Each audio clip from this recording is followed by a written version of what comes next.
Warheads, and welcome to The League, exploring the League of Legends lore from A to Z. My name is Rebecca. And I'm John. My name is Mark.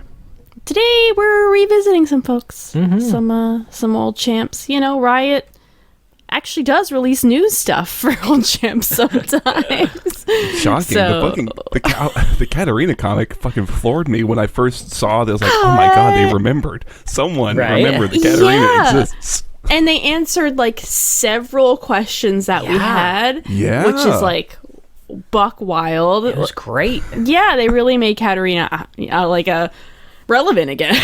Like, oh man, like, she's important. Personality and like, oh my god, right? Most of our complaints about Katarina, I feel like, for the large part, all addressed here. I actually had to go back. It's been so long. I had to go back and listen back to some of the Katarina episode, and I was like, man, everything that we were talking about, we wanted, or like a lot of it. Really, they did. Riot, what's happening? What's going on? It's great. Yeah, so that's like the top thing we're talking about today is the Katarina comic.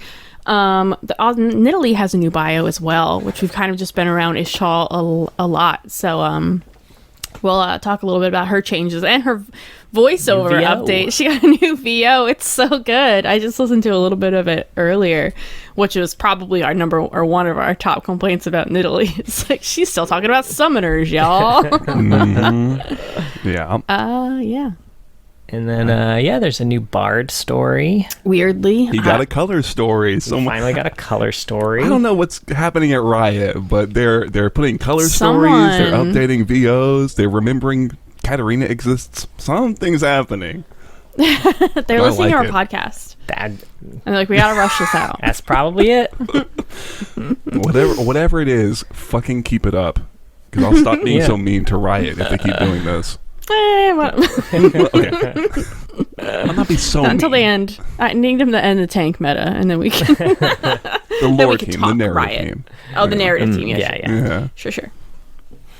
So, did you want to start with Katarina, and then we'll go to the other stuff? Sure. Let's go for the big one. A 10-issue comic that was released. Was it a weekly? Yeah, they had two a week, I want to say. Oh, 2 a week, okay. Leading up to the release of Mage Seeker. Yeah. And then technically 2 were released after Mage Seeker came out, so I started playing Mage Seeker before I could read the last 2. And now, finally, you know what's going on. It was the day after. Interesting. It's funny. I saw that, they're doing the 2 a week thing, and I assumed it would be about maybe 6 issues, and then I went to read it, and I was like, they put out 10 issues of this fucking comic? Are you kidding me? Mage Seeker must be a big deal for them. Right? No one else, but, Riot cares. Yeah, they're pretty short. Definitely go read them if you haven't. I really enjoyed myself. Poppy was sleeping on me. I don't have any notes of these comics. I'm so sorry, because that's when I got to read it, was when she had taken a nap on me. We up until 2 days ago, we're not positive what we were doing for this revisit episode. So, yeah, I think even today, about 4 o'clock, I was like, hey, Bard got a color story. Let's do that. He messaged us so late. Hey, I just found this. Let's talk about it. It's a short one. It's fine. In our defense, there were 2 we thought were new, and then we realized either one wasn't new, and then one was a character we haven't done before. So I was like, okay, those aren't going to work. Right. Yeah. Because we thought that it was also a Katarina one. It was like a High Noon AU one. All Talon. But it is all Talon. Katarina is referenced in that she is a Harbinger. And they reference a third. That makes sense. They reference the Harbinger that she is, but they don't ever refer to her by name. Well, right. I'll just say I can't. Mark, did you read that one? I did way back for the cat episode, because I remember talking about it with John. It was one of the few High Noons I've read. Yeah, it was freaking great. I can't wait to talk about it when we get to Talon. Yeah. Because I really liked it. Yeah, but anyway, back to Katarina and the comics. Yeah. Sure. So do you want to take us through the rough plot of this one? The rough summary? Mark? Yeah, I did. I don't have credits. I saw there was one writing credit on the wiki. Somebody who I didn't write down, something Hawks. I'm sorry. I'm sorry, man. It's like Robert Hawks. I'll check it out later. I think their Riot name is I think their Riot name is Jarvan, the little double agent guy, and I think that's kind of the tip of the cap. But obviously someone drew this shit and inked it, and someone colored it. there was a whole team of people working on this shit, editors, all that jazz. But I couldn't find, like, I didn't see it on the on the comic either, like a credits page, which sometimes they do. Yeah, I'm not seeing it. It's worth mentioning. This is not a universe comic. Yeah, you know what? I've read it on. Despite the fact that this is canon, it is released by Riot. It is not on universe. Can't find it anywhere. It's on Webtoon. It's on a web. I should not have to read league, like official league shit on a site called the Webtoons.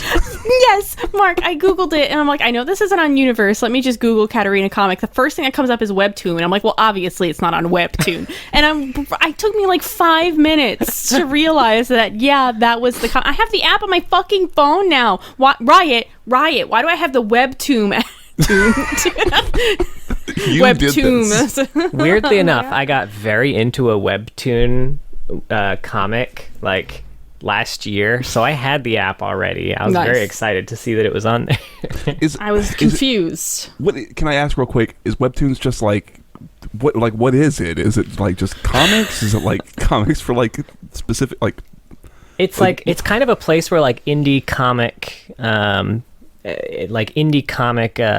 authors and illustrators can post their comics, but they're like really quality stuff, and you can like get a subscription to get like, you know, early access to comics. I know the one that I was reading, if you're interested, was called The Boxer. I was very into that, but you could you know, you can get early access to the issues, otherwise you were like 3 issues behind at all times. Damn.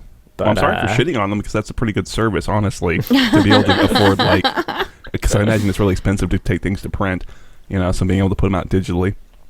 Yeah, it's just like I assumed by the name that it was going to be like fan art, like comics, which is like absolutely zero shade on that. That's awesome, but I didn't think like there would be like an official league. Right. It's still kind of weird, I feel like, but maybe that's like, you know, maybe it's got a huge user base and like Riot knew like that's where our audience is. Yeah. Maybe. I mean, I guess to be, you know what the fuck do I know, right? It was funny like looking through all of the like, because I was scouring for new stuff and it's like, here's the link to the comics. I was like, I know some shit's not on the comics page in Universe, so I'm not even gonna look at that. Right. So yeah, Katarina, it's 10 issues. Like Rebecca said, definitely go read it. It's a lot of fun. Starts out with Kat. She is super into Noxus, and she's killing folks. And sometimes they deserve it, and sometimes they, I don't know, I guess kind of deserve it for different reasons. She's really into, she's a believer, we'll say. Kind of like Darius in that way. In the new Noxus specifically. Yes. Yeah, new Noxus. 7 years, I think, after Darkwool fell. Something like that. Yes. Yeah, 7, they say. Talon shows up, and her and Talon have a pretty amicable relationship. They're kind of like adopted siblings. We see here, which I don't think really vibes. There's a couple of retcons in here, but it's fine. I can't tell if they're actual siblings or not. Like they felt like blood-related siblings to me, but it was kind of adopted. Yeah, the adopted thing that makes is more from sense, but it's from my knowledge of Talon's lore. I will say. Okay, that makes sense. I'll say that Katarina does not treat him any differently. Like, I would fully believe that he was her brother. Right. Like, he is her brother. Yeah, he blood comes related off more, or not, you know? They're closer than, like, her and Cassiopeia from, like, the lore Cassiopeia's that we know. barely mentioned. Yeah. I don't think she gets a name another drop. throwaway line from the... No, it's not even a name. Literally, it's not even a name. She My just says, my sister. sister has left or something like that. Yeah. I was really hoping she Honestly, would just her pop mom up. gets more. A little bit. Yeah, A little bit. Mm-hmm. And I think this is also where, I think when we left Kat, Marcus Ducato was missing, but they kind of set here that he is dead and confirmed dead, and everyone knows he's dead. So her and Talon For years, 3 years I think is kind of the time span from when he's been dead. They're chilling in the tea house. It's kind of like their safe house with their contact or whatever. I don't know what her exact relationship is. A woman named Dran. When all of a sudden they're attacked, and Katarina is kind of knocked out, and she wakes up, and it's Marcus. Marcus is alive. He faked his death. He's been, pretending to be dead for years, and he's kind of presenting to her that, hey, I've done this all in service of Noxus. Swain is completely corrupted by a demon, and he is setting you up. The reason he's been having you do all this high-level assassin shit is because he's setting you up to fail so he can destroy the Ducato house and, in turn, all the nobles and take control of Noxus. What he was going to have you do was go into Demacia, try to kill J3, and die. But what I need you to do is instead go into Demacia, kill J3, the crown guard. It's like, okay. It's so fun. It took me a second. I was a little confused. Kat seems to kind of buy into it. She seems to pretty much believe her dad a lot. She's very much all about, like, I need to make sure my family's safe. Talon is safe. Yeah. My dad's safe. My family's safe. So she first goes to the Crown Guard estate. That's her first job. And this is where Lux breaks out. Again, this is kind of a retcon from the Lux comic. Lux breaks out.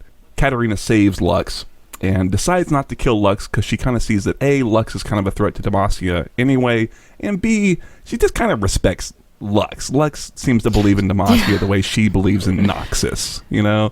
Yeah, I'm fully shipping them now. No, it's not going to happen, but this is my new favorite pairing is Katarina and Lux. They had a couple looks. I don't know. They I'm did just have saying. a couple looks. Luxarina. Fucking Lux is very attracted to the bad boys and girls. Oh, she is. She would totally go for. And to me, a Lux-Katarina dynamic is so much more interesting than Katarina and Garen, but that's just because everyone's more interesting than Garen. It's true. But besides, there's a way better ship in this comic anyway. There is. So. Yeah. I will say I like Katarina and Garen, but maybe that's just me. I like them I more do in too. this than anywhere else. I do too. We've been wanting them to confirm it for a while. I do want. If I had to have Katarina and Garen or nothing, I would happily have Katarina and Garen. But I'll take it. I was seeing the sparks. The sparks with Lux is all. So we move from there. Katarina kills J3. That's that mystery fucking It's solved. dope. It's pretty fucking cool. It's really cool. You know what? I want to save it because I want to talk about it more and go back to what we talked about in her episode. Because I like a through line that's kind of carried through here. But she kills him and his guards, which sets up what happens in the Lux comic. And this captain guy named Jarvan, who you might not at all remember, and luckily they have a little asterisk to be like, hey, go back and look at this episode, this comic issue of Lux, and he was the guy who gave Lux access to all of their magical like secrets and vaults and shit. It was like, oh, normally you don't get this, but you're a crown guard. He shows up when she wanted like the literature that Silas ended up using to the escape. Lux comic kind of made us believe that he was just like, oh, a crown guard, sure, she should have this, but really he was manipulating everything all along. Interesting. Yeah, right. Nox is here playing 3D chess while Demacia is chewing on checker pieces medium blue. What's great is that Noxus has 3 different schemes going on. Yeah, so much so that they actually kind of trip over themselves. They do, right? They're like, oh shit, you're here? Are you here? Wait, are we They're all fucking Noxians? three-stooging into a successful fucking assassination of the king. I will say, I love that like Marcus and Swain are both like, oh yeah, go kill the king, as if it's just like, duh, obviously the king is like an easy target, whatever. But the real issue is you know, it's like, yeah, I didn't remember him either. Yeah. No. But he shows up and he's like, she actually killed him. This is going to make things complicated. So he's in the know, right? Kat is escaping. She runs into Garen. They fight. Garen lets her go because Garen realizes, I don't have time for this shit. I got to go help Lux because shit's popping off. Yeah. It was great. They're like having this epic fight, and then at the same time, they're both like, "What am I doing? I'm too busy for you. Shit to do. You're too busy for me. I'm too busy for you. What are you talking about?" Yeah. There's some great panels here. I really like this moment. I do too. Yeah.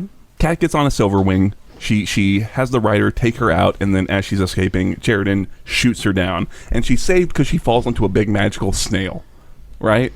Or slug? Yeah, this is very confusing. Which, for the record, will not make a lot of sense. This is literally the one connection thus far to Mage Seeker.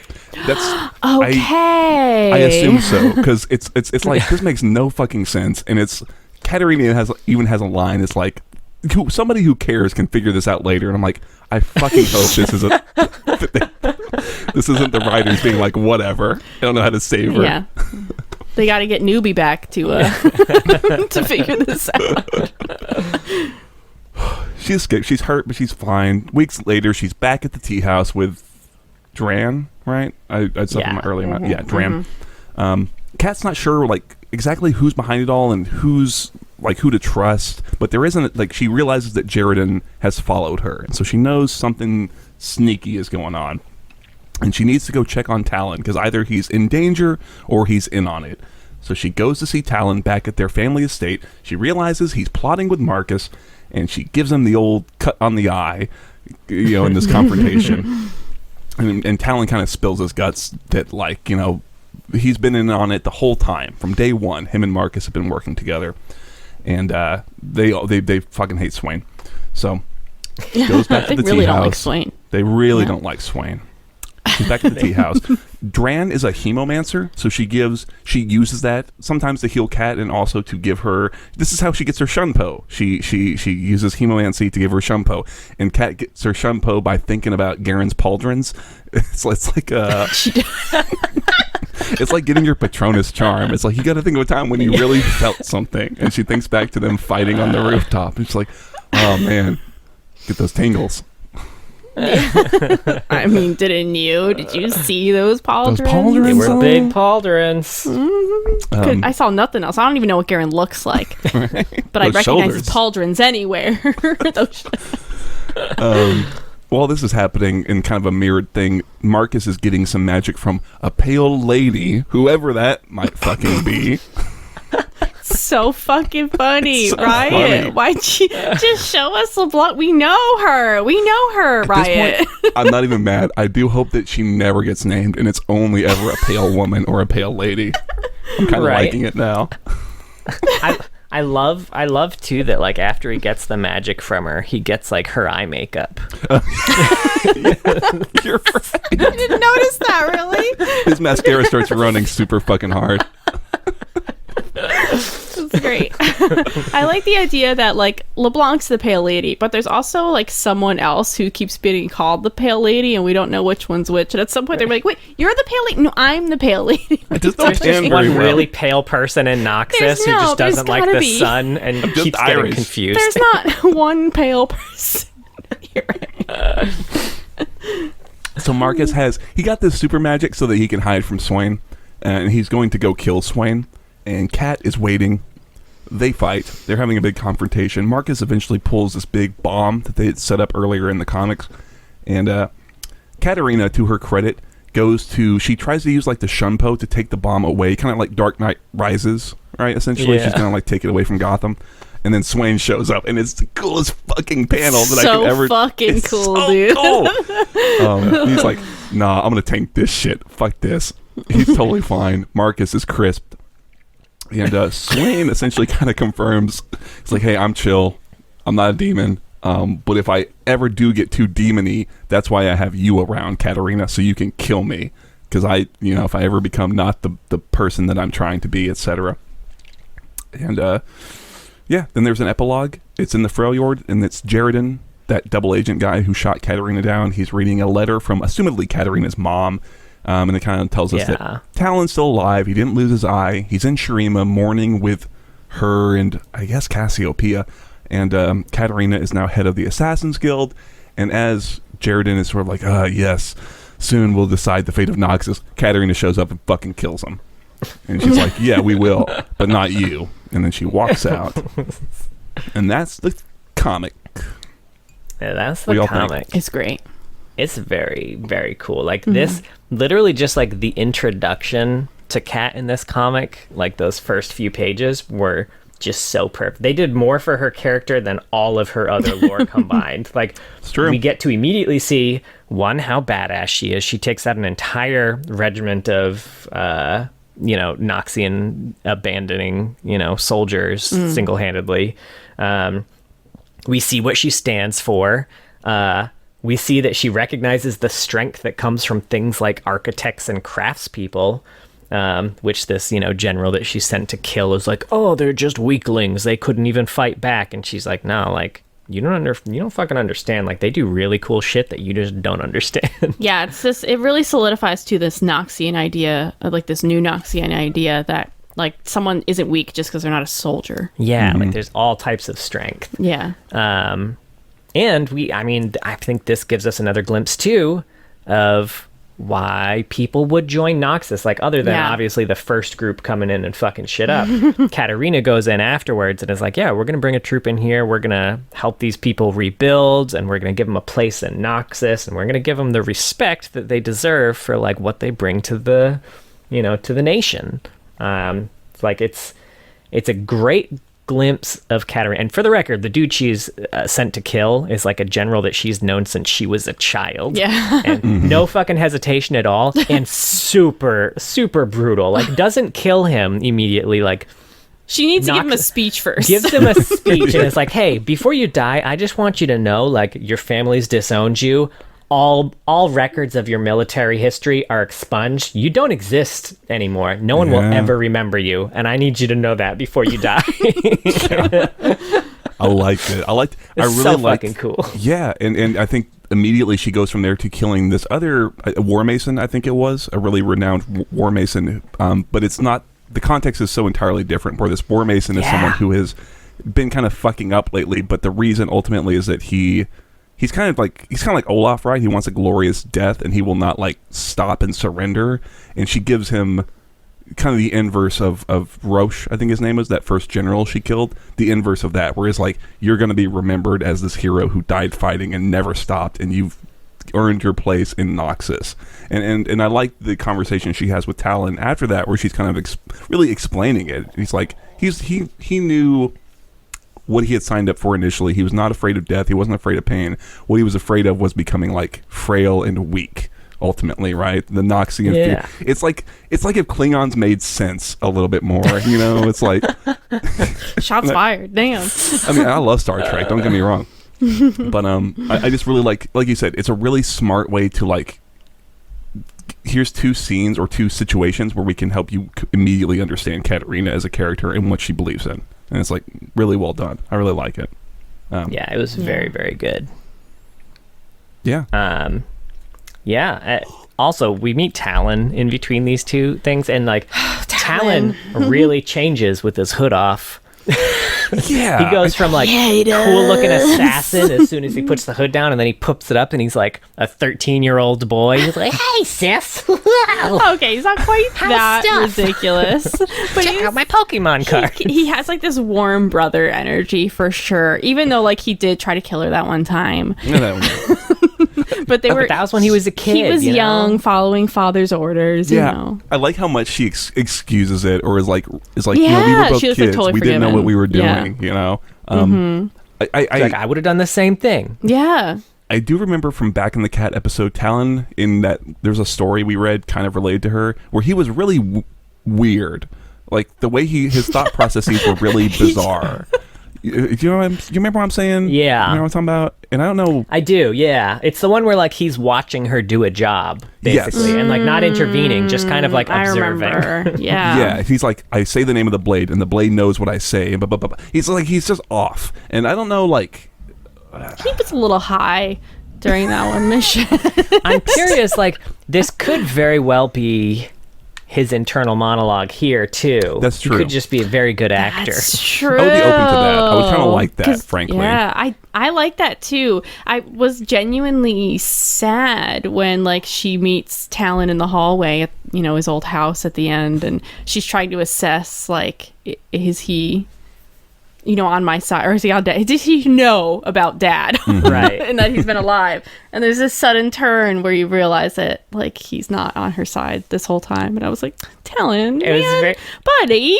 Yeah. I was getting a crush on you. And he was very good in that scene because like, she was doing a full assessment. Like, okay, she walks in and he was like, oh, he's got bedhead, he's barefoot, he's in pajamas. Like, okay. And like she was like kind of had her hand on his shoulder while talking to him and like giving him some surprising kind of news. I was like, oh, his heart rate's not changing. This is all staying the same. And then the only thing that really tips her off is like she takes a deep breath and catches a whiff of her like dad's favorite his perfume. His cologne. Yeah. His cologne. Yeah. He's got it sounded great or whatever. Yeah. Honestly, Riot, if you release that, I will buy it. Right. Because it sounded good. See, I took the heart rate thing as like... Dukuto. Yeah. Oh, that's... Come on, man. I do like it. I know one of you's listening because we're affecting the lore. You're clearly basing your new stories off of what we're saying. So please send that up to marketing.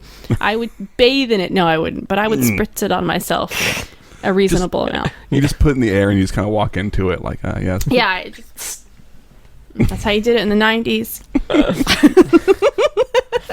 Little 10-year-old me. Sorry. I really hope that they kind of keep some of that weirdness to Talon, because I liked that, and I do like when when she kind of they start having their confrontation, how he like refers to her as like a pawn, like the mask drops pretty hard with him, and I did like that turn, right? And I think that it makes me hopeful for how they'll handle him if they keep doing stuff with him in the future.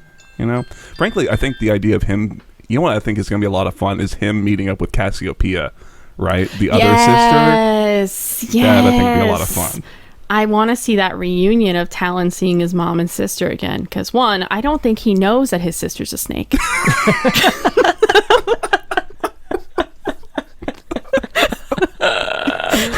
What a surprise.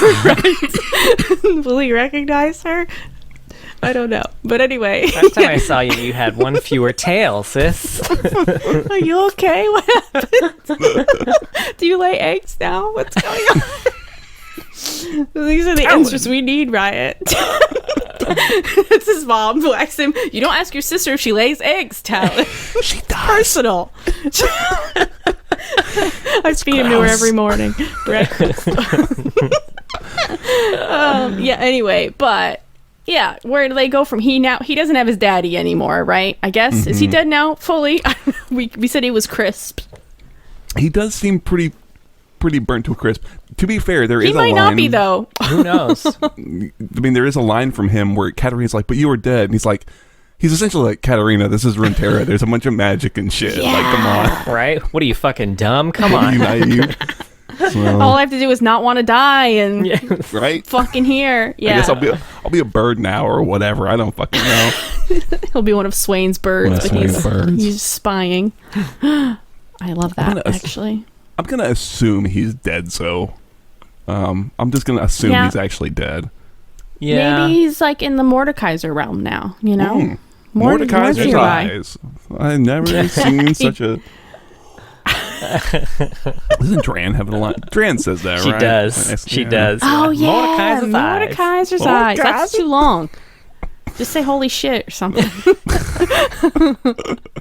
Great mace. Great mace. I like that. Or Mord. Yeah, I like that. Maybe that's disrespectful to call him Mord.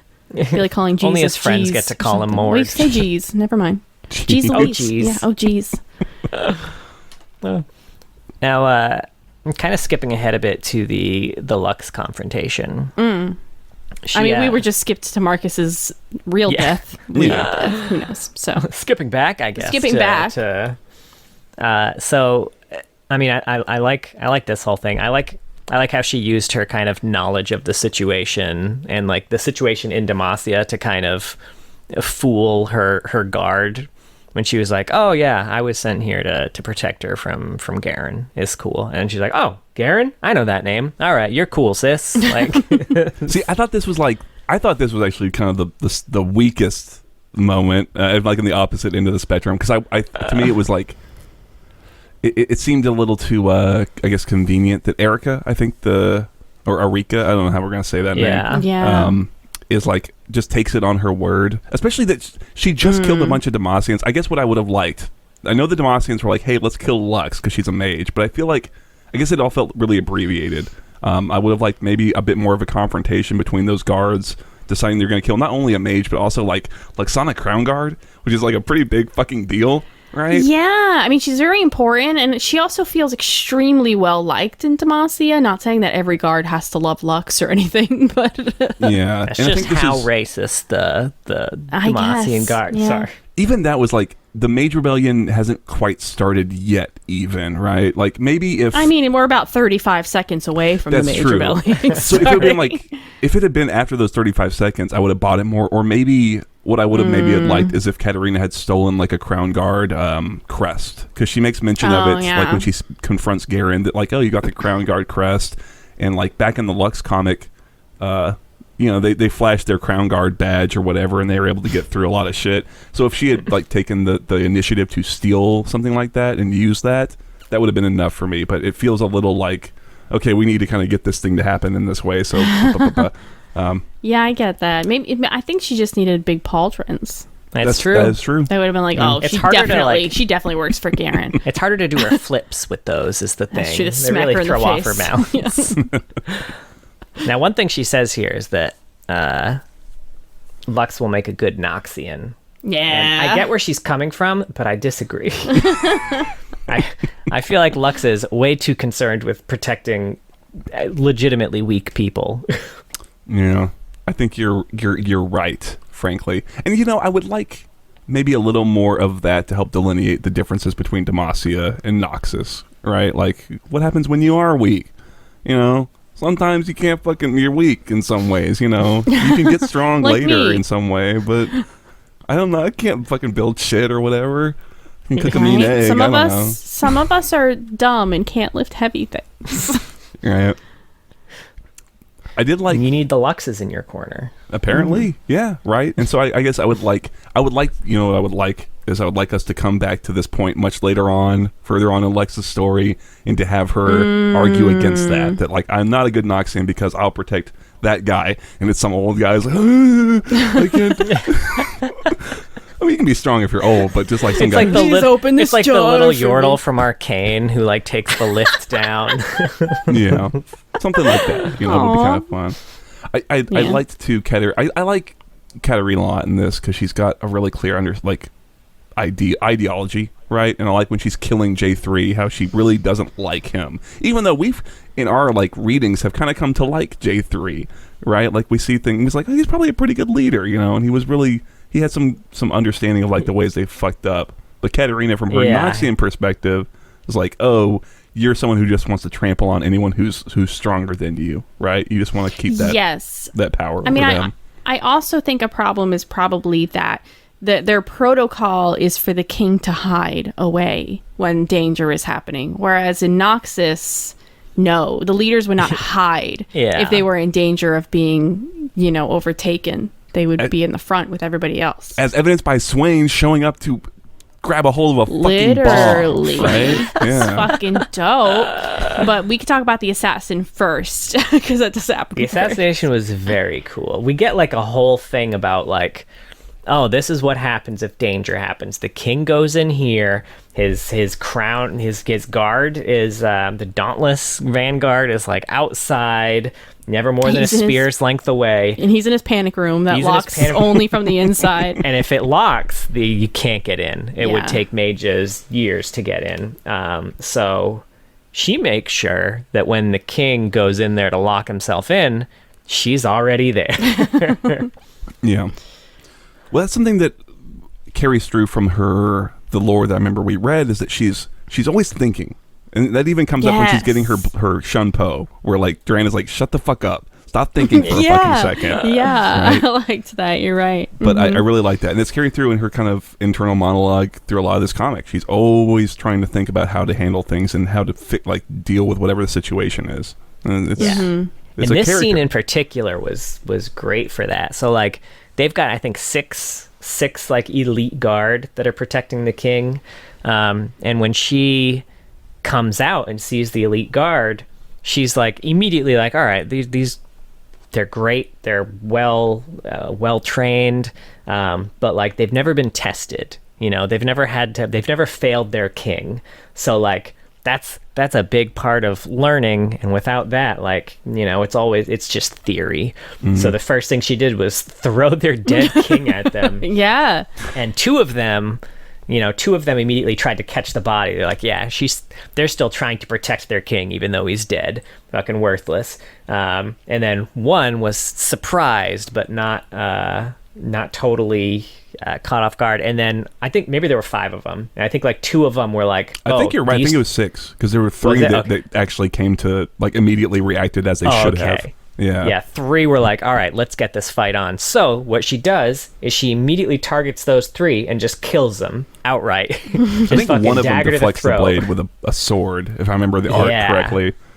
But it's still cool. It reminds me a lot of this scene I really like from this book I really like, which is about an assassin like the opening scene is him killing a king, and he does the same thing where he cuts his head off and throws it into the hall to get to like fuck them up. And some of them are smart and some of them are dumb, and it's like smart guard and dumb guard. But yes, again, she's always thinking about the fucking angles. I really like Katarina's got a character. I can't get over it. Right? I was like, I love it so much. What was that bookmark? Heroes Die.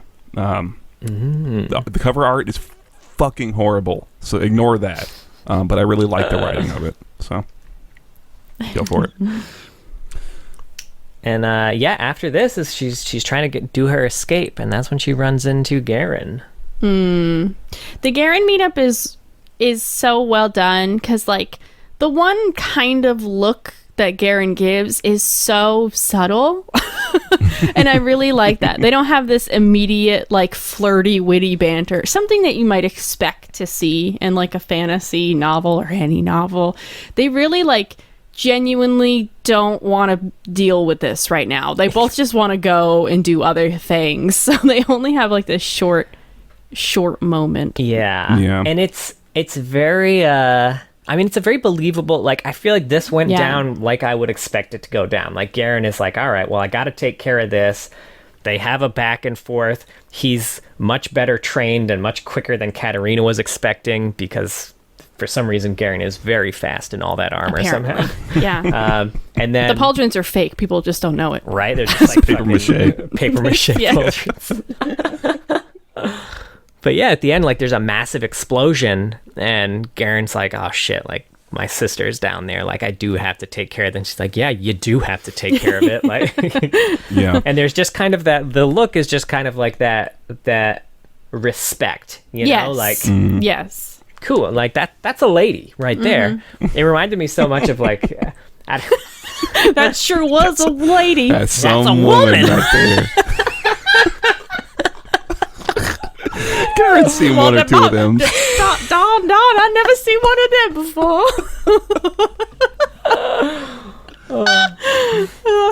No, I know that's what you John mean. just sings every time he sees a lady.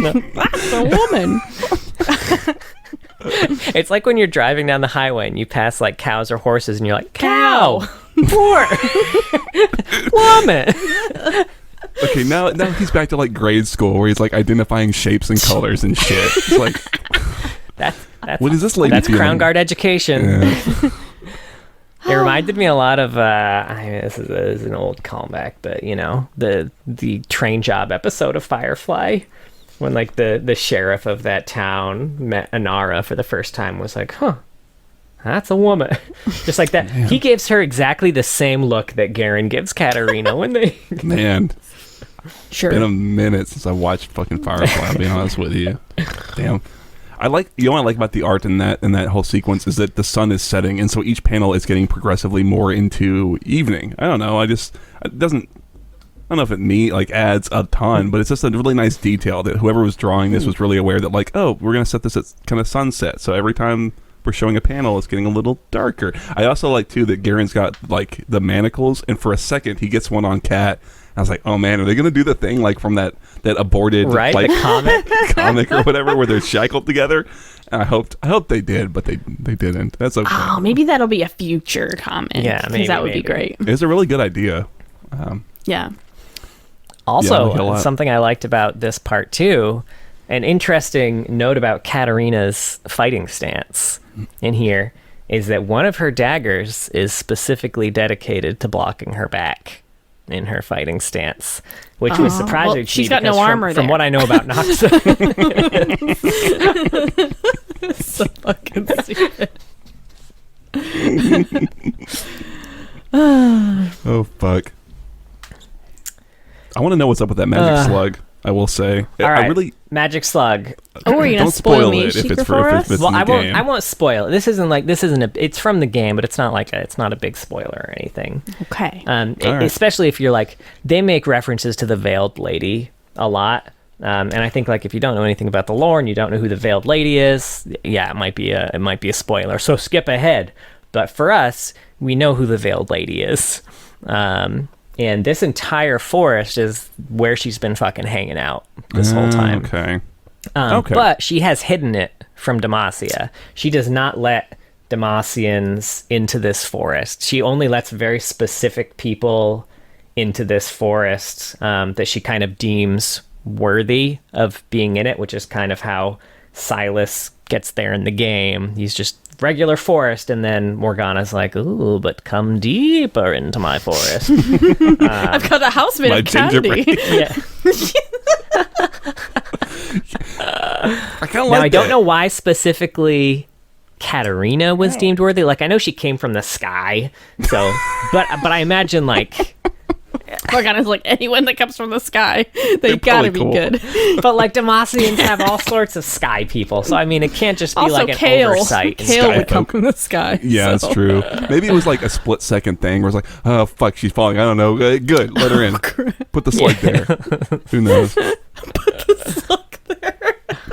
But she also has a nightmare here that I found interesting. Oh, Yeah. She has like a nightmare where Marcus, or like her dad and Talon are in, or are Ionia fighting Zed. Yeah. I don't know if she will. I don't know if she even fucking knows who Zed is. I don't imagine like that. she would. But then it's also kind of implied that maybe the nightmare came from Swain's. Swain's ravens. I don't know. I don't know how to interpret this thing. Yeah, exactly. The dream sequence. I don't know for sure. It's because it is weird. Like, yeah, I don't know. I don't know if it's because Swain's ravens throughout the comic have been kind of following her actions in Demacia, right? So he seems to, but that could be the demon, right, and not Swain, because they are two separate entities, right? Maybe the demon's influencing her in some way. Maybe that's like Rost, or not Rost. Rom, that's the other one. Rom. Yeah. Rom. Yeah. Well, they gave them very interesting. I mean, similar names.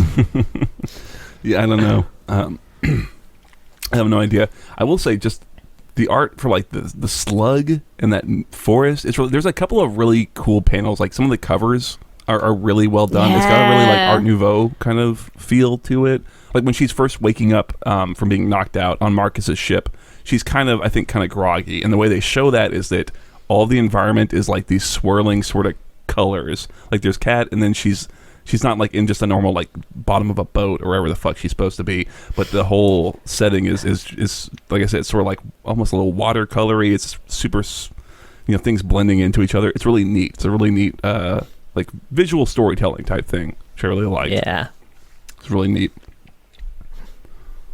Let's see. I'm trying to see like through my notes. She's come back from the thing. She gets back there and she meets up with Dron again, which I don't know. I mean, they don't ever really talk about it, but like, do we are there other hemomancers we've learned about other than Dron and Vlad? Like I think those might be the only two. Well, we haven't gotten a Vlad yet, so I don't know. Yeah, if we consider Legends of Runeterra canon, he's got like a whole emo crew that he might be kind of like a new school Emomancers, new kids on the block. So maybe it's something that's kind of got a resurgence in Noxus. I don't know. Maybe she used to be part of his club. Maybe she's left. Yeah, which is weird because Vlad's got a LeBlanc connection, and so I don't know. Who's LeBlanc? Sorry, a pale lass. Oh shit! Oh, a mysterious lady. Oh, I love this very sexy friendship though. That they have. It's a very sexy friendship. Katarina and Dron, is it? Yeah. They've definitely hooked up. Like it's not 100%. Even a question. I think they've realized that they're better off as friends. That's kind of the energy I'm getting. Yeah, like they've hooked up. They've been there, done that. They care about each other a lot. I mean, Katarina even says like, because Dron seems like she can handle her own shit for sure. Like she's like, oh, you and I were gonna go out there and we're just gonna fuck them up.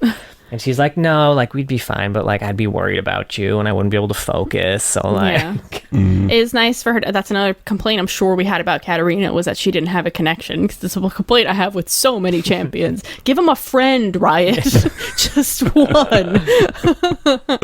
But it is nice to see her have a connection outside of her family and someone who genuinely seems like she's in her corner, you know? Yeah, absolutely. I mean, you kind of need it too with all the crazy like backstabbing bullshit that goes on with her family. It's nice to have someone outside of that who's pretty on the level, it seems like. Yeah.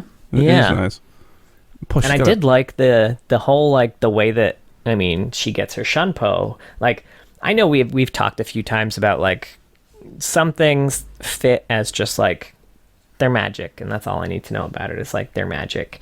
And sometimes they over-explain, and then it sucks, and sometimes they under-explain, and then it sucks. I thought this hit the sweet spot for me.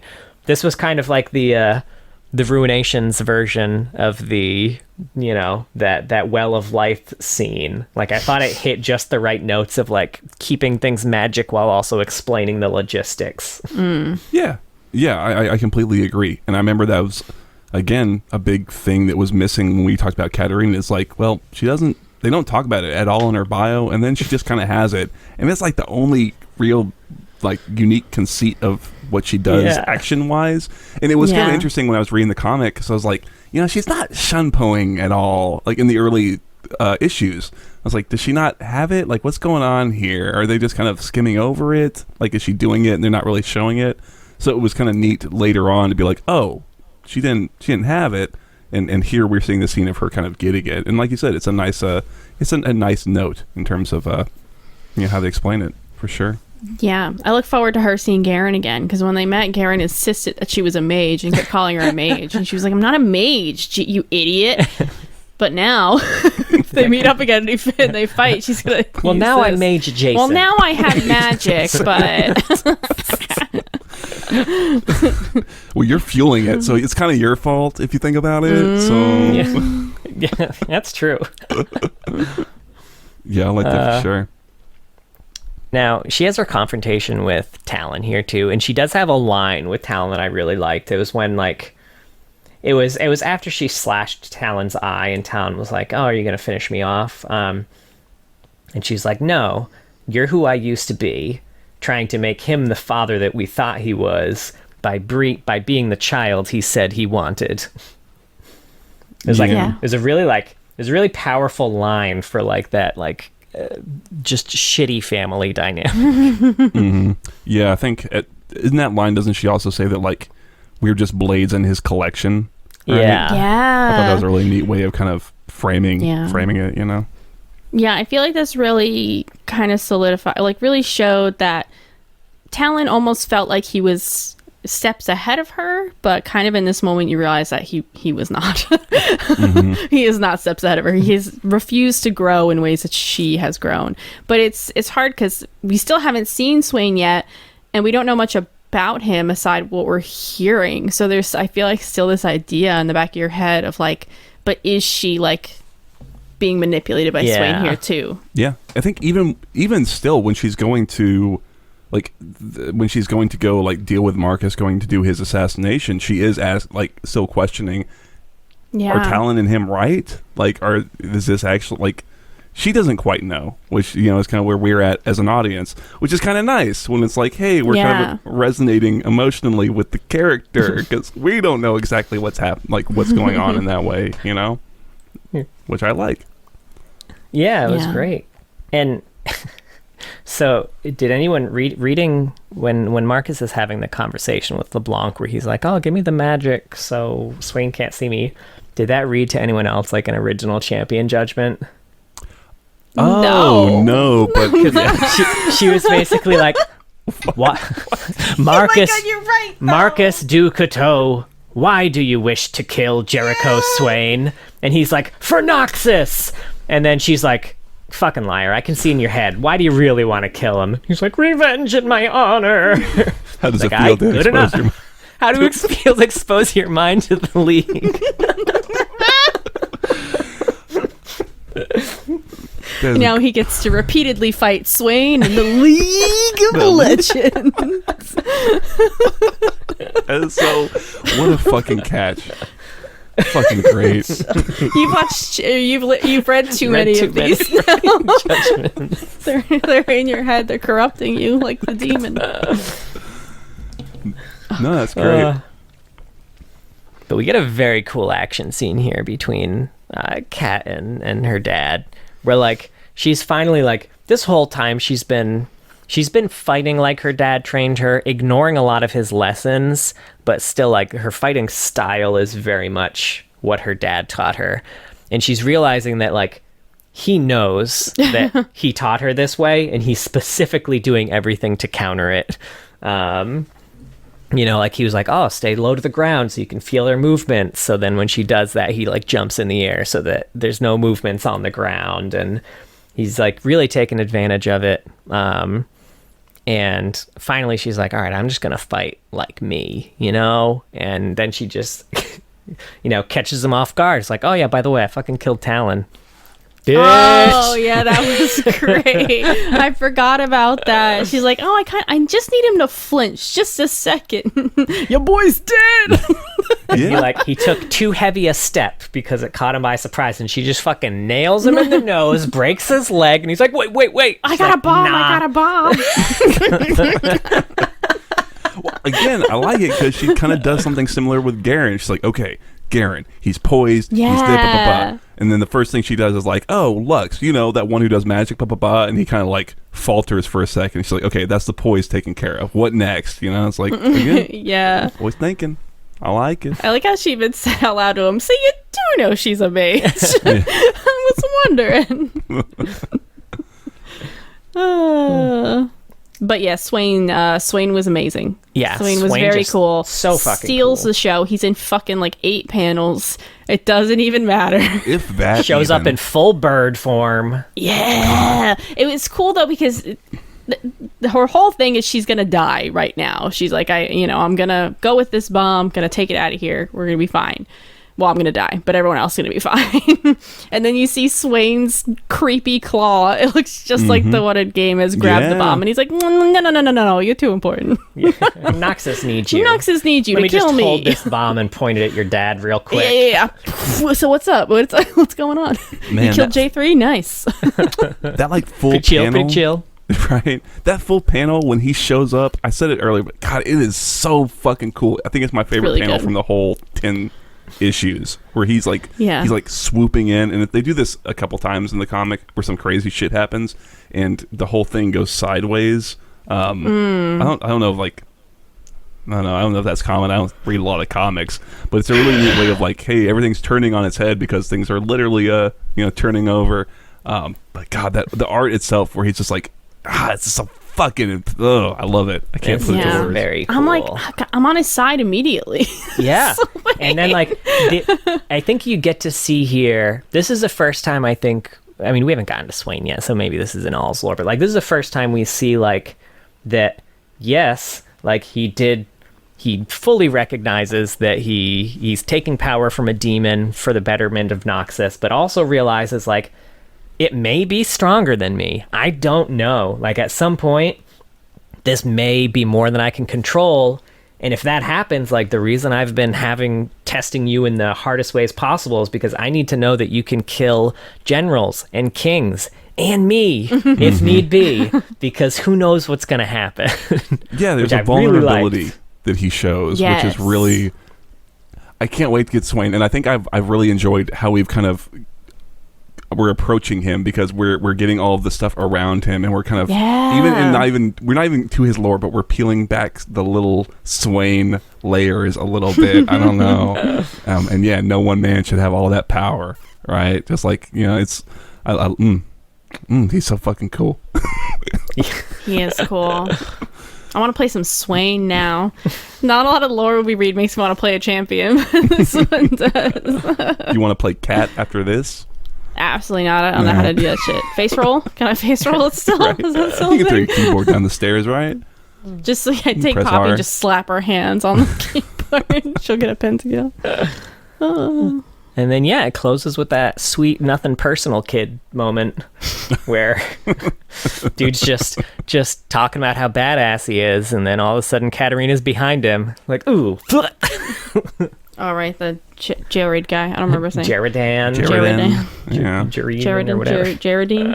He shows up in Runeterra cards. That Captain Erica lady shows up in Runeterra cards too. So there's been a lot of... You know what else? That bomb the Wolf's Maw bomb shows up in a couple of Runeterra cards. Interesting. They mentioned it a couple times here before we even see it. Yeah. And that was something else cool too. At the very early, she's picking a lock that's like trapped, and she uses the Piltover lockpick. It's like, I don't know. Whoever was writing this was really aware of like, it would make perfect sense that like Noxians would take things from other cultures, like anything that's good, right? Yeah. She even mentions that, so that's something Darkwill wouldn't have done. Would have thought that like other people's technology wasn't good enough for Noxus. Is kind of the vibe you were getting, and she likes that's not the deal anymore. It's the little hex crystals, like this tiny little crystal. It looks like the screwdriver from Doctor Who. The sonic screwdriver. The sonic screwdriver. Yeah. Yeah, very badass.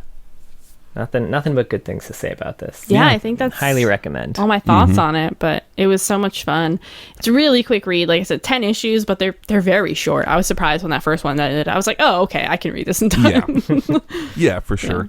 And like I said, God bless Riot. God bless Riot for like thinking, hey, how do we answer the J3 assassination mystery? And then remembering like we have 2 assassins in Noxus now that I think about it.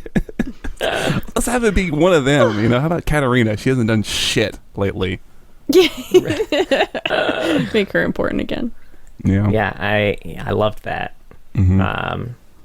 Really makes Noxus. I know we talked last episode about how like I'm surprised Noxus hasn't even been able to accomplish more, given like how much better their pitch is than something like the Winter's Claw. But like, man, they are really good at what they do. You're absolutely right.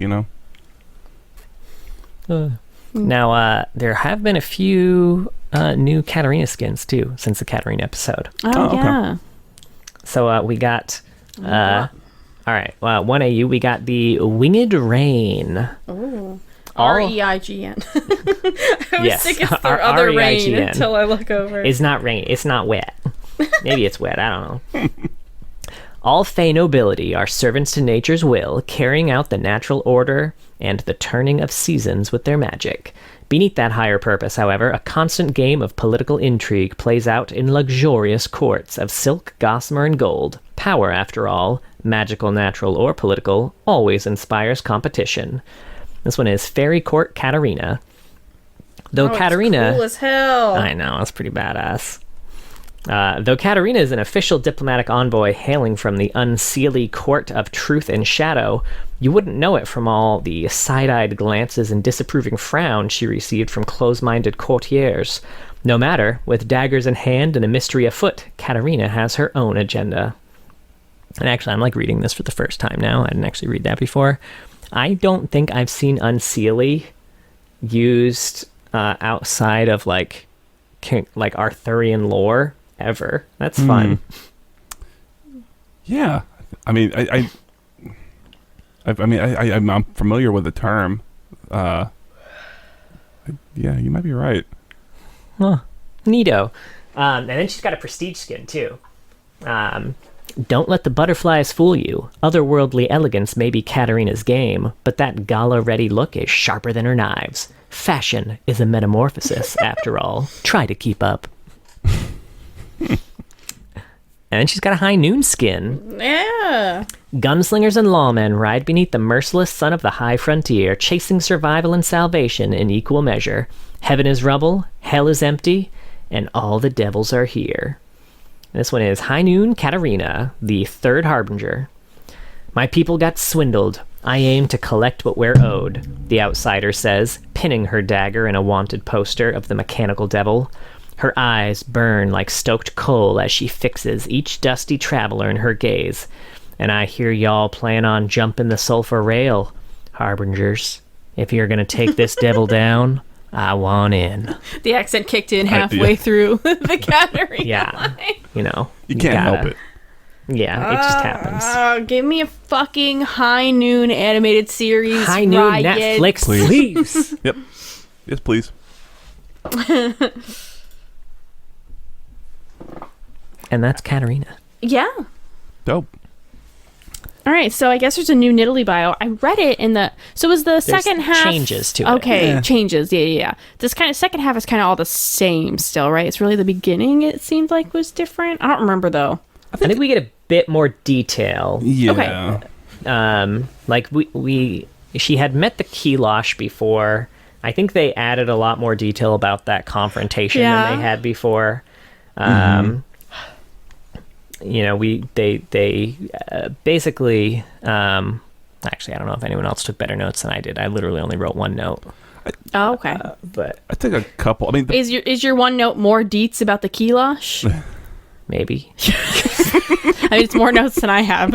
It's funny that was, and that's kind of what you just said, but you said it in a more sophisticated way. Yeah, we learn a little bit more about the Kilosh. more deets. Yeah. More deets in these beats. I mean, it's a lot of the same stuff. The big difference that I saw was that there's kind of a turnaround where instead of her being abandoned as a child and sometimes turning into like a cat, now she was a cat and she sometimes turns into a person. Yeah. She like hit puberty and started turning into a person. Yeah, I do like how it was described. It's like sometimes she would get a strange hand with no hair on it. Yeah. Or like she'd be like stumbling out of their cave, like in this weird kind of half human form, which I thought that idea seemed cool. It'd be a weird thing. Talk about puberty, right? Like, Man, I thought I had it bad. And I think they gave some specific, like they created a vocabulary around this that I don't think existed in the older lore. Pekka was like what they called the cats. Yeah, Not their panthers, cats are Pekka. And then there's a couple other terms they threw around here. Let's see, Pakiti is a little cub. And let's see. The oh, go ahead. Kupaka is something, which is never actually defined. It's just a word she says. Maybe it's like a parent. I don't know. And then Kashdaji, which is referenced in the... we talked about a little bit in the Milio lore, but we hadn't actually heard from hers yet. But that's kind of the name that she has in Ishtal. People call her the Kashdaji Queen, which she specifically mentions, like, only outsiders call me that.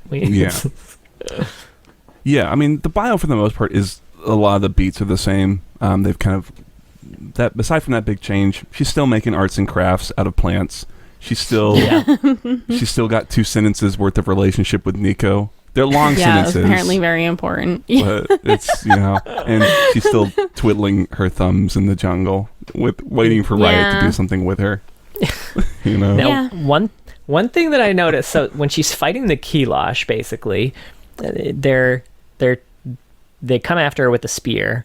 And she turns into a human and grabs their spear away. And she mentions, like, they start cursing her in Kilashi, we'll call it. their Vestayan language. And they mention that she actually understands some of what they're saying. They're cursing her, invoking the names of their Vastayashare ancestors. Her mom only taught her the swear words before abandoning her. But yeah, she understands them a little bit. What I found interesting was, like, she steals one of their spears, right? It sounds like there's at least 2 of them here, maybe 2. She steals one of their spears as they're attacking with her human hands, and then it says that they just run away after that. Basically, they curse her and they're like, I'm done with this fight. I lost my spear. Like, you're still a whole ass lion person. Like, the fight's over there. Like that doesn't sound very Kilashi of you. Yeah, that's true. I do like that image of, like, watch out, she's got a spear. I don't know. Let's cheese it. He's got a sword. You idiot. We all have swords.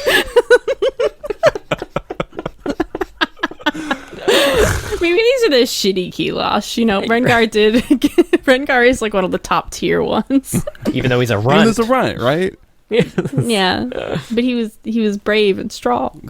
He believes he's the biggest in his heart. Yeah, it just feels like they're continuing this expand Ishtal a little bit. Yeah, and I think a lot of the changes we get through Nidalee are actually in her voiceover. She gets a brand new voiceover. Oh, finally! Immediate thing that stands out, other than the new voice lines, is the new accent. Which is, she has the Ishtali accent, which is, it kind of sounds like it's not like, it doesn't strictly sound like Kiana. It almost sounds like a combination of Kiana and Neeko's accent. It makes sense that they would have. I'm fine with everyone having slightly different accents, like depending on kind of where they are in Ishtal. Because Ishtal's very like that. Certain groups are very, very on their own. Is kind of the vibe that you get from them. So yeah, and it sounds like, realistically too. I mean, she, as opposed to starting a human and turning into a cat, she started cat and turned into a human later. So there's a very good chance she learned how to talk from overhearing, random Ishtalis and Neeko. Or it's Kiana's vlog that she she watches Keeping Up with the Kiana or whatever. Welcome to Yana Vlog. Love it.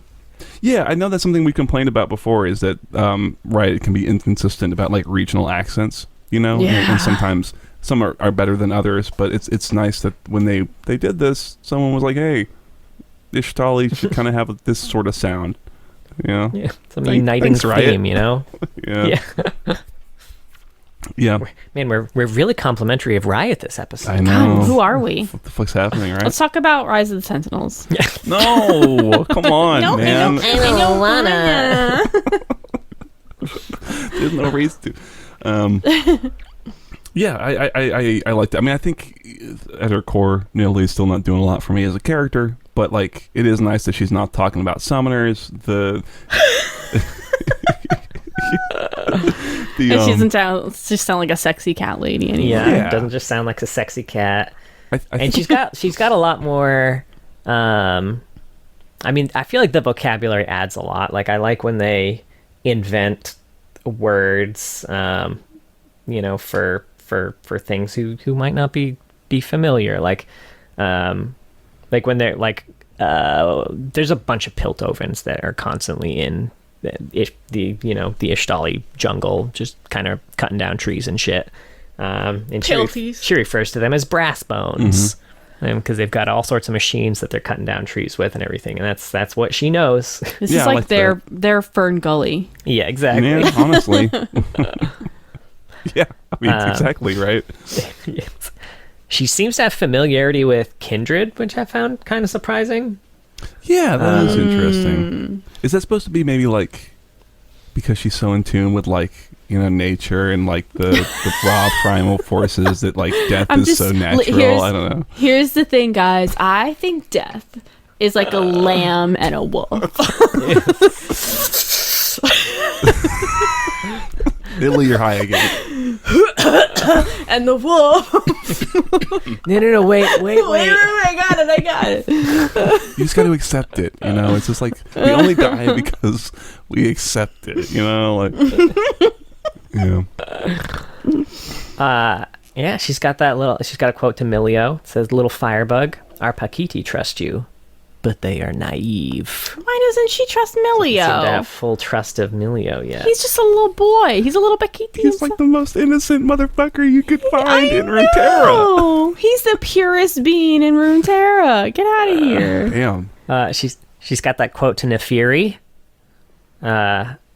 "Dog beast, I will show you what it means to be a pack mother." Nefiri is that champion that we're going to get next, whenever that happens. Yeah. Okay. How do you know there's a line? Is it just on the wiki already? Yeah, it's on the wiki already. Oh, interesting. Of course it is. And she's got some quotes towards Neeko here. "Love takes as many shapes as you do, Neeko." And then when Neeko dies... That honestly gives me more like feelings about the relationship than anything. I know, right? In the lore. And then when Neeko dies, she says, "Neeko, my world feels empty without you." Aww. Man. All right, now I have a new ship.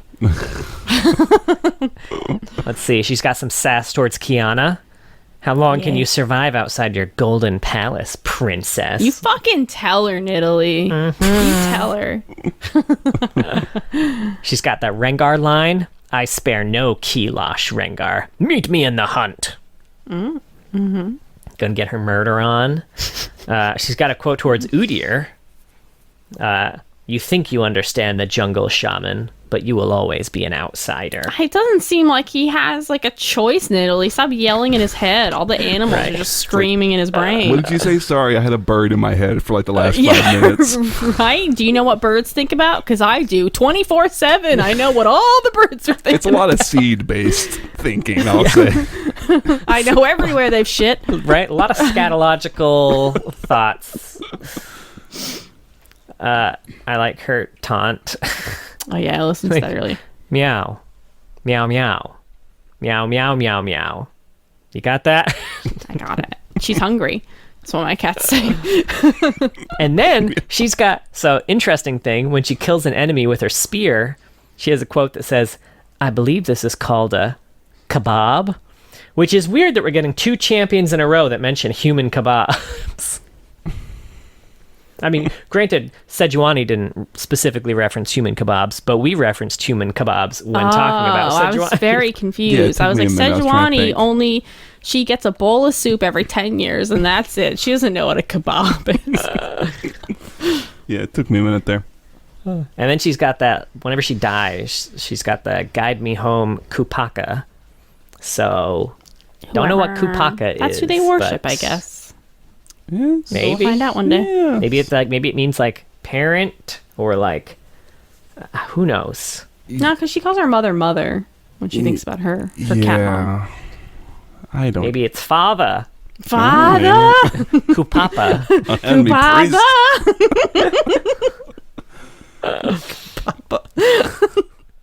Can we get Matt Berry to come voice the champion? Maybe Nidalee. Let's do another VO. Right? Do one of Nidalee's lines in your best Matt Berry impression for me? I can't, man. I know. I spare no kilosh, Renga.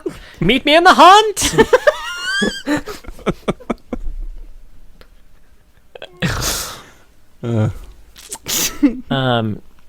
But she also has a new AU. Oh, really? Oh. She is now part of the Cats vs. Dogs AU. Weirdly, as a dog. The oldest rivalry the world has ever known. Man's best friend pitted against the internet's greatest heroes. Only one faction will emerge victorious from the gnawing maw of battle between cats and dogs. Hopefully they don't get their fur too dirty. The only thing worse than losing is bath time. And this one is Nidalee. Nidalee. I heard it. Adorable squeaky toy or deadly weapon. In Nidalee's claws, a friendly fish can be both. What is Yumi's name in this skin? What do you think? What are you guessing? Also, I love that the splash is Yumi dressed as a cat and Nidalee dressed as a cat sitting next to each other. It's really fantastic. What would be a good cat name for you? Yumi? Like Mew? Meow, yeah, I mean, it's Meow, Meow or some shit like that. Yeah. Mew. It's Shiba Yumi. Is he a dog? Oh, she's a dog? Oh, that's even better. A dog? I didn't even notice. What a twist. I was just making that joke about Nidalee. Oh, why is it reversed on Yumi's? It's fucking me up. Okay. Whoa. Anyway. Are you done with that one? But yeah, that's it. Oh, okay. Nidalee doesn't have any robust lore. She does not. Alright, fine. Yeah, any more thoughts on that, or do we want to rock out? I'm ready Bard? to move on. Yeah, I'm good. I'm sleepy.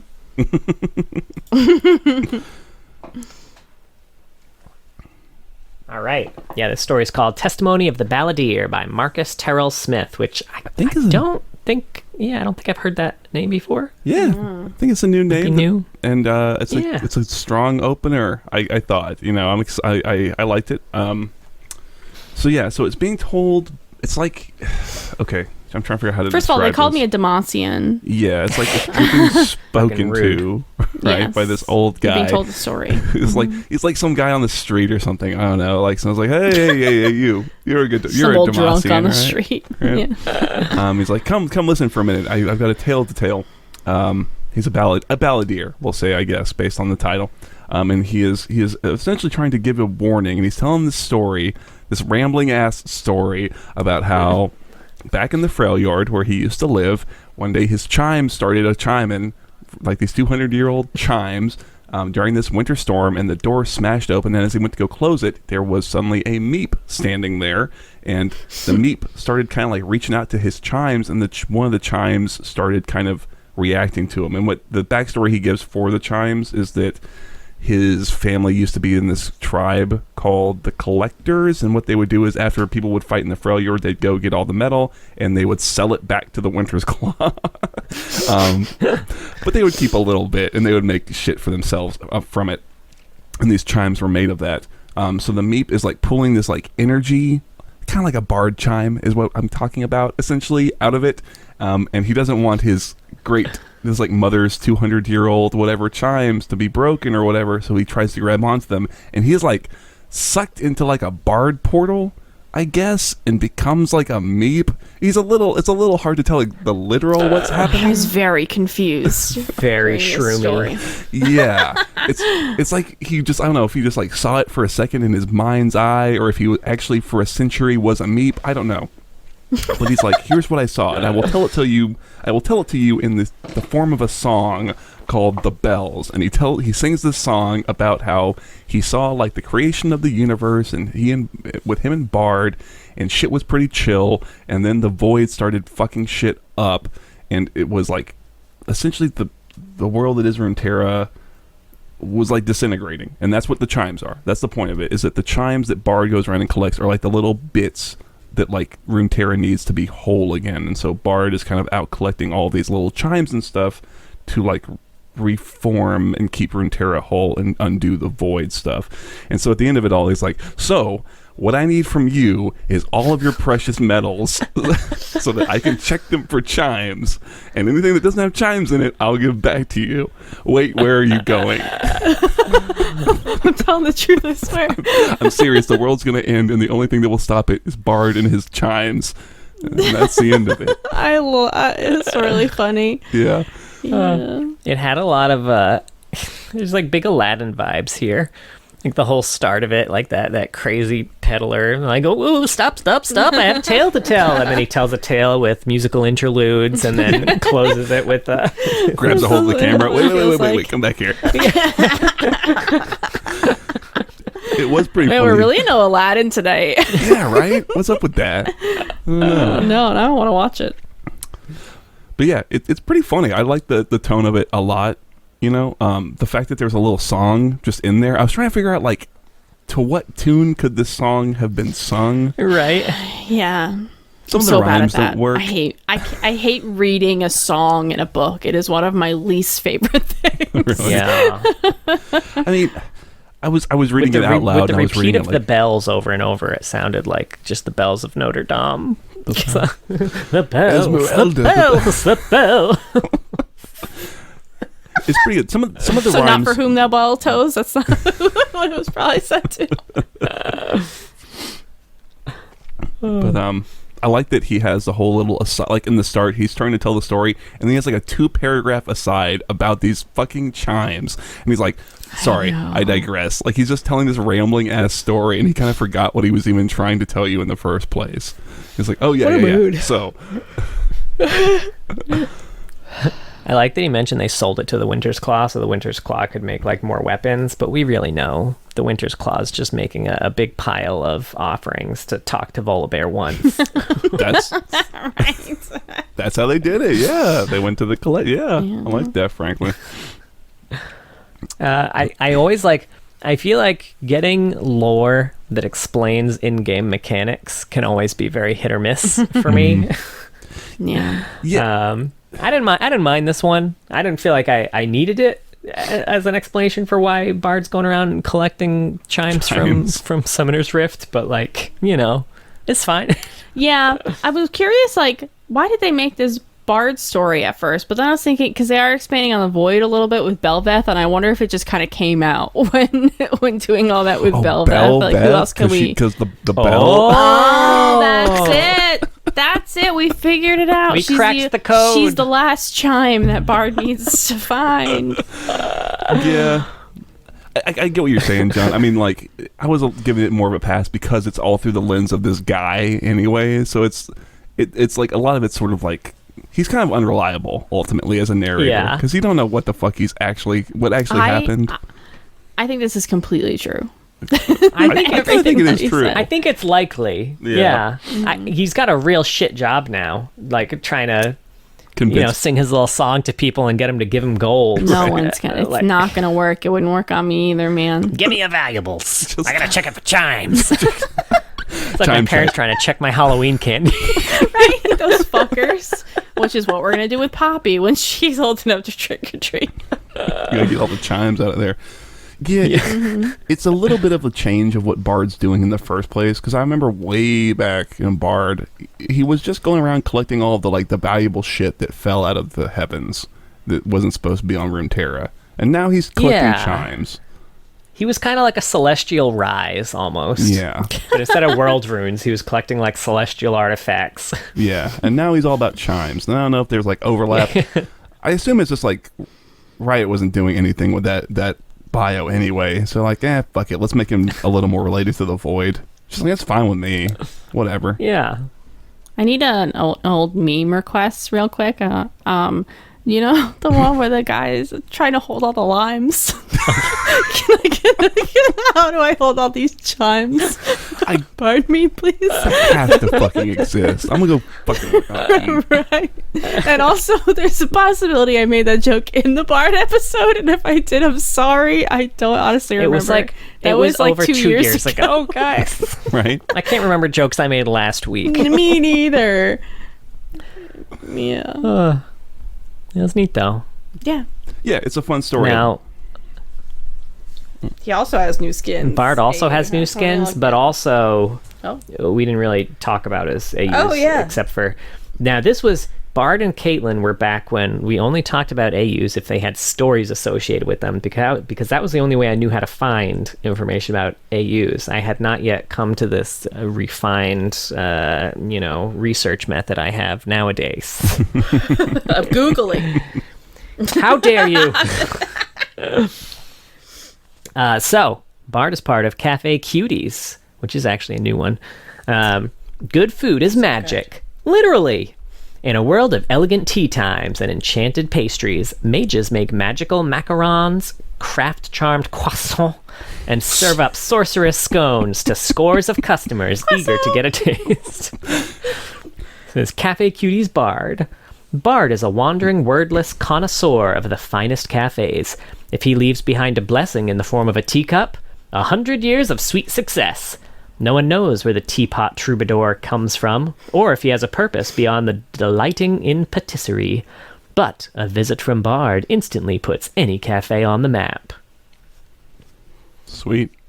I just like how many letters there are in the word croissant and how few letters you actually said when you pronounce it.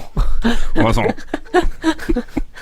What's really fun is that you're referencing one of two TikToks that say croissant funny. I'm not sure which one it is. Oh, really? I'm just saying croissant like it's... It's called pronouncing it correctly. Yeah. Get some culture in your life. Okay, I'm sorry. Shut. Now you just sound like Keenan and all that. Pierre Escargot. Yeah. No one's gonna know what the fuck y'all are talking about, I will say. No. Right. Other 30-somethings, please. Other old people. Before he was on SNL. Right. His pre-SNL days. It trained him. Mm-hmm. Now he's also part of Eclipse. In the beginning, the old gods reigned. So great was humankind's love for them that one dared to make them a part of her flesh forever. She devoured the sun itself, and descending from that empty heaven, inspired her knights to decimate all those that remained. Centuries later, they stand, the only hope against the rising coven's darkness. Oh, this is Elderwood. I was like, what? This is Elderwood Bard. Okay. Okay, yeah. Bard is a creature of the old world, they say, older than the great forest, and older even than the seeds it sprouts from. Few records remain of the age before the gods, but it is likely Bard predates them, a truly primordial being tending the land since time's first dawn. And, he's part of Snow Day, too. It's beginning to look a lot like Snow Day, Dun, dun, dun, dun. up and down the lanes. Though your tank may be rushing in, top is backing again. They have gold to spend on a Lich Bane. What top laner is building Lich Bane? This is Snow Day Bard. So cute. Bard's vast cosmic powers and inscrutable nature are great assets in a snowball fight. Summoning an array of enchanted Wonderland penguins, self-warming cups of cocoa, and portals to nowhere give this wandering caretaker an unbeatable edge. I bet he could even beat Elf. I said it. Beat Elf?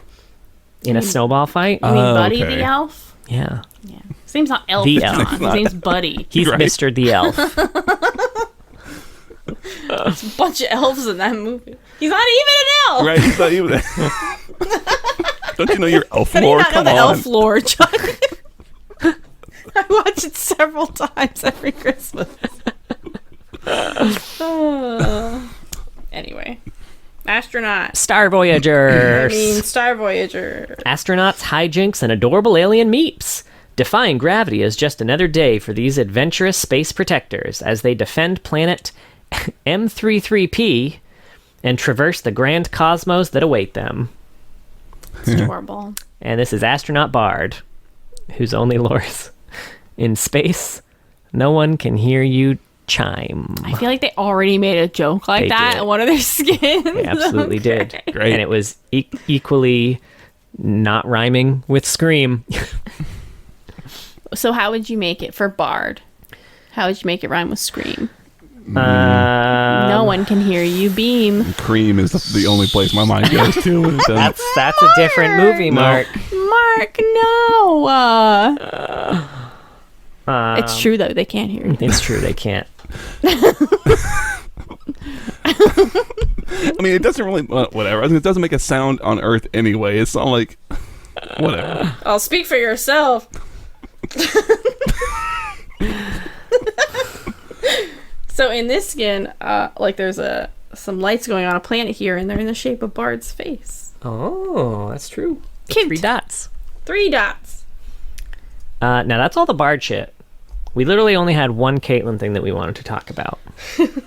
This is just a quick thing, because, we did the Caitlyn episode. We all these theories about who C was. Did we? They were all grounded in legitimate, I feel like thoughts and Sure. theories and other Voice champion quotes lines and all that and- stuff. Yeah, exactly. But we're fucking idiots. None of them were right. They released a new person in Legends of Runeterra, and that's C. Yep. Her name is Katarina Varaza. Who? You know. Katarina Varaza. Yeah. It starts with C. That's all you need to know. It's true. So those are the Caitlyn updates. Although Just take out the C thing, Riot.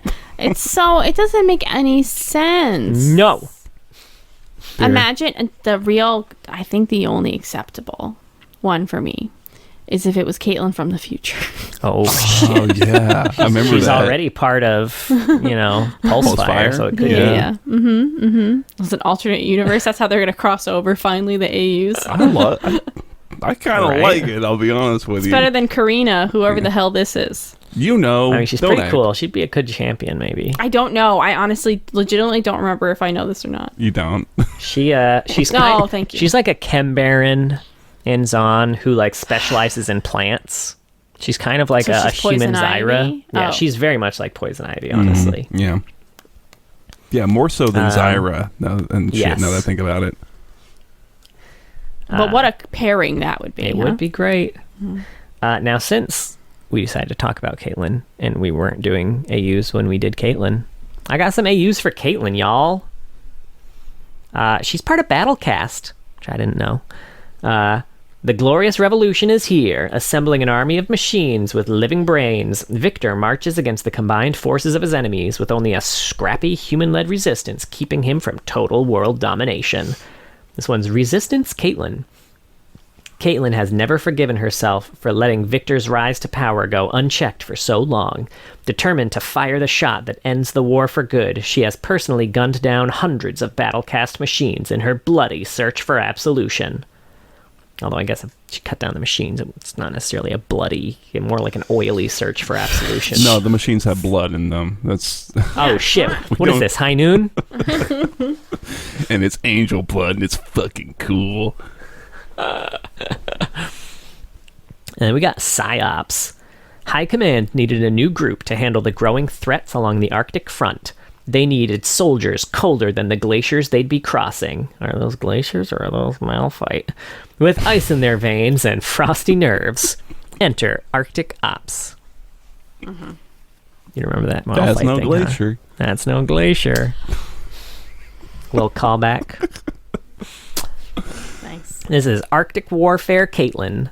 Very few snipers can cut it on the Arctic front. The cold is unforgiving, the winds are harsh, and any who dare brave the tundra find themselves at the mercy of Caitlyn, a sniper with deadly aim and a killer instinct. This was the first skin I ever wanted, and the first one I got. Really? Yeah, because it was when I only played Caitlyn to start. And she didn't have a lot of skins back then. I liked this one, because the other options were not great. I mean, they all have new splashes now, and they all look amazing. Yeah. But yeah. I like Resistance. Yeah.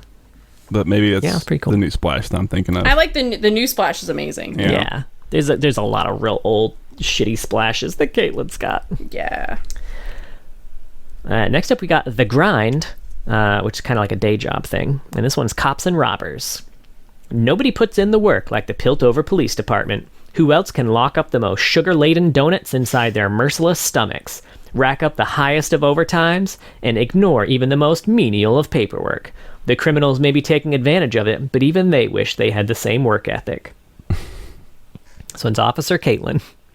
Most people assume that Caitlyn is the good cop between her and Vi. What they don't know is that her sharp eyes, quick wit, and dedication make her one of the toughest officers on the force. She doesn't mind being underestimated, especially if it gives her the upper hand. Good stuff. I like this Caitlyn, but if she's a officer of the law, if she's a sheriff, right? Who could imagine such wild things? Caitlyn, but she likes donuts now. She's got a donut in it. I like that this is one of, I think, 4 Caitlyn skins where she's like a sheriff. Yeah.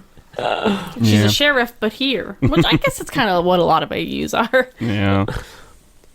And we got Sun-Kissed Summer, which is what Pool Party's part of now.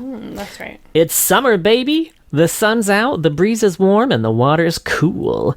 Everybody's leaving their rivalries and grudges at home and bringing only swimsuits and good vibes. There'll be plenty of time for punching and yelling later. Just sit back, enjoy music, and soak up the fun. This one's Pool Party Caitlyn. For Caitlyn, nothing says a perfect summer's day like lounging at a luxurious poolside, eating shaved ice and drinking tropical libations. And shooting people. She really loves shooting people. And, at least all the rest of those things, like, same. Samesies. Yeah. Samesies. We got Arcade. Arcadia, home to the server's most competitive arcade gamers and justice-driven NPCs. Here, the heroes always play to win, and that means overriding the battle boss's corrupted code, even with the odds stacked against them.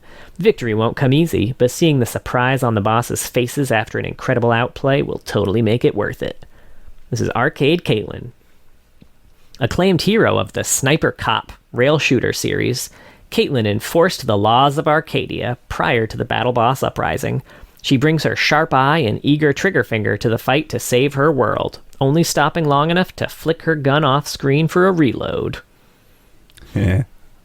I get that, yeah. I got the joke. And this one has a prestige one, appearing most recently in Sniper Cop 7 as a golden-clad secret character. Caitlyn's popularity has finally transcended games as a medium.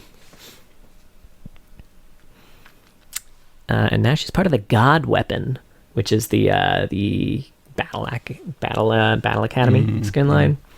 Set in a world where champions go to school so they cultivate the next generation of superheroes. Battle Academia Caitlyn, a feared and respected second year head of the Luminary Club and class president of Labris God Weapon Academy, Caitlyn enrolled herself in the famously troubled school specifically to whip the delinquents there into prime fighting shape, hoping to one day become the greatest battlefield general in history. With her perfect record, she's not too far off. And there's prestige skin here where the quotes are interactions between her and, would you believe it, Katarina. Okay. You're new here, Caitlyn, so let me catch you up. Nobody here cares about your weapon or your good grades. Turn your nose up all you like, but if you come in here assuming this school works like your last, it's gonna eat you alive. And she says, I'd like to repay your sentiment, Katarina, so let me catch you up. My rifle does not define me, and neither does this school. A leader, a general, shapes everything around them, not the other way around. Now I've got an AP Bio test to go do, so excuse me. I've got to dissect a pig. Then we've got Moons of Ionia.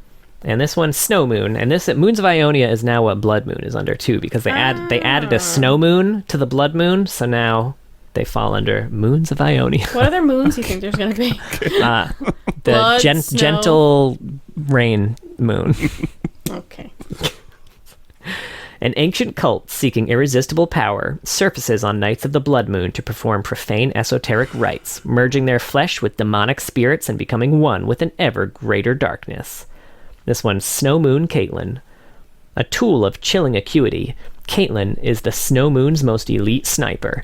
It was her craving for a calculating nature, stripped of the moorings of sympathy, that drew her to serve. There was once warmth in her heart. In dreams, she sees a figure, wild and untamed, in a world not meant for her. I feel like this looks like super like Lunar Wraith Caitlyn if she just was not like purple. You know what I mean? Yeah, she's Yeah. chilly instead of purple. Yeah. Next up, we got Heartthrobs and Heartaches. The preppy and perfectly poised Heartthrob clique don't have much in common with the Heartache crew, who would much rather be ditching class to hang out at the skate park. But they agree on one thing. They've had it with this silly made-up holiday dedicated to people catching feelings. So why can't they seem to shake the butterflies from their stomachs? This splash is so good, the one with her and Vi. And this one is Heartthrob Caitlyn. I hate the way you walk around like you're Princess Caitlyn of them all, and I'm just some gutter rat. I hate the way you look at me when there's no one else around, but wouldn't be caught dead with me in town. Maybe our whole thing was just a huge mistake, so if you want me to go, I'm gone. But ask, and I will stay. From Vi. I think she was a big fan of 10 Things I I Hate was gonna About You. say. Absolutely. I was I very was much waiting for expecting that. it to... The thing I hate the most is I how I don't hate them do it all. Not even a little bit. Not even at all. What a film. Shit, let's watch God, we've that. referenced too many old people movies. Go back and watch... I mean, 10 Things you I Hate can About skip a You? lot of those, but like go back and watch 10 Things I Hate About You. It's And so Aladdin. good. Aladdin's a good And one to And go back Aladdin, to. yeah, obviously. And Fern Gully. And Ferngully, that's Yeah. true. It's worth Watch it. everything And we all mention, that, y'all, you because know? we don't talk about it unless it's good. You don't have to watch Austin Powers, I'm going to be honest. If you haven't seen it at this point, you're That's probably fair. fine. That's fair. You know, not all of them aged as well as others. Yeah. Ferngully, unfortunately, aged better than... Next up, we got High Noon. And we read the High Noon blurb already. So this one, Sheriff Caitlyn. The Old West lies far outside the government's jurisdiction, leaving local peacekeepers to enforce whatever passes for justice on the high frontier. As lone sheriff on the town of Progress, Caitlyn has found that the arm of the law is roughly as long as the range of her rifle. I like this splash so much, but it has one of the many with the women that they do that they insist on putting this tiny little thigh gap just between her legs. They do that all the time. They're like, you know what? We really need a space under that vag. Gotta let it breathe. And it just doesn't make any sense. There's not a space there, Riot. I don't know why this bothers me so much. But I really hate it. They should hide like little like Easter eggs in there. Like, I don't know what. Literally, there's just an egg in there. Caitlyn You lays get like eggs, to see what the next skin release is going to be between. They're all Cassiopeia's eggs. That's where they go. Oh, man. Anyway. We got Legacy, treasures from days long past, glimmering just within reach. That's where Safari Caitlin's at. When she isn't attending galas or teaching seminars, Dr. Caitlin Kierman can be found exploring ancient ruins in search of historical artifacts. Armed with her trusty rifle, a wealth of esoteric knowledge, and an accident-prone Ezreal, she braves the most mysterious places in the world to bring long-dead civilizations and their secrets into the light. I guess it's good that they don't have her just like poaching endangered rhinos and shit. Right? Like she used to be? Yeah. Now that didn't age well. Yeah. Good update. Good update on that one. And then the final one we got here is Lunar New Year. It's time to look back, to celebrate with family and friends, to join together and remember all that has happened, the good and the bad. And as the fireworks light up the night sky, we look forward to a new year filled with wonderful memories with the ones we hold dear. And this one is Lunar Wraith Caitlin, a malignant spirit sent to...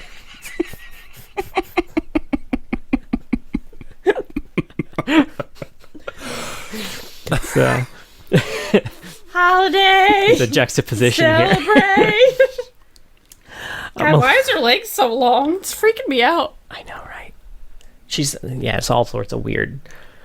A malignant spirit said to appear during Lunar Revel, Caitlin is known to meddle in the affairs of gods and mortals alike. Her attention has been catastrophic to all who would draw it, and even seeing her is considered an ill omen. I get that. Just seeing her. It's like, why are your proportions all weird? Freaking me out. But that's it, y'all. That's our catching up. Good stuff. I'm sure we missed some stuff, but that's what we want to cover right now. Yeah, those were all... It's mostly about the comic, really. Yeah, those were all pretty big stuff. I mean, the VO and bio stuff for Nidalee, and the Bard getting a color story. Yeah, look at that. Good stuff. Woo! Yeah. Well, sorry. I didn't really have notes. Didn't write down who we were up against next. Yep. I'm excited. I didn't realize. We're having a wee fighting. I'm going to lose. Thank you so much for listening, though. We have a Twitter. It's at Loreheads. Should I keep putting that first? I feel like it's coughing. It has a dying, bloody cough right now. We have a YouTube as well. We've been posting these videos. Sean's been posting a lot of clips and stuff. We hit 1,000 subscribers on it. 1,000 subscribers. Thank y'all so much. Yeah. This is very exciting. One step closer to being able to monetize. Not quite there yet. Not quite there. We don't really have the view count. But you know what? We're almost. We're one step there. Mm-hmm. Yeah, we'll get there. We have a Twitch as well, twitch.tv/Loreheads. John streams on Saturdays. He's generally doing TFT, and then we do some A-Ramps, but I think he's going to occasionally hop on Mage Seeker. Yeah, hoping to beat that before Tears of the Kingdom comes out. Yeah, you've got time. You've got this. Like 2 weeks. Yeah, it'll be good. We have a Discord if you want to join in on some conversations that are happening. That I'm sure they're happening. People are talking about lore, I think. Lots of conversations on that there Discord. Yeah. Was that it? We have a Patreon as well. Thank you so much to all of our patrons. But a very special thank you to our Medarda tier patrons. Big Man Gnomes, Chloe Things, John is a Sexy Egg, Ooh. King of Hearts, Shupa Moustache, and Techno Robert. You are all amazing, and if anything new happens in your life, let me know, and we'll do a revisit episode on you. Yeah, we're not going to do that. Maybe. $3,000 Patreon tier. We'll do a revisit episode on your life. We will come to your house. We'll follow you around with cameras. It'll be like Room Raiders. Yeah. Room Raiders. All the things to reference. Don't go back and watch that. Don't go back and watch Room Raiders.